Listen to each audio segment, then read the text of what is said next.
সূরা আত-তিন। রহমান রহিম আল্লাহ তাআলার নামে। শপথ তিন ও জাইতুনের, এবং শপথ সিনাই উপত্যকার।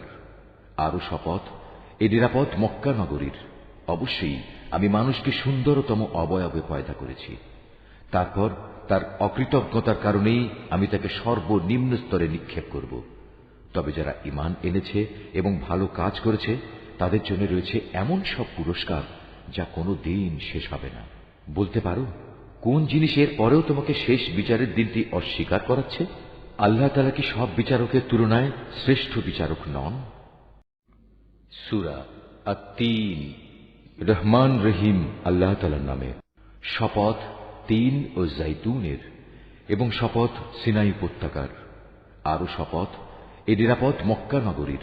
অবশ্যই আমি মানুষকে সুন্দরতম অবয়বে পয়দা করেছি। তারপর তার অকৃতজ্ঞতার কারণেই আমি তাকে সর্বনিম্ন স্তরে নিক্ষেপ করব।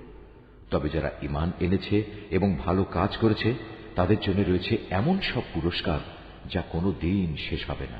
বলতে পারো, কোন জিনিসের পরেও তোমাকে শেষ বিচারের দিনটি অস্বীকার করাচ্ছে?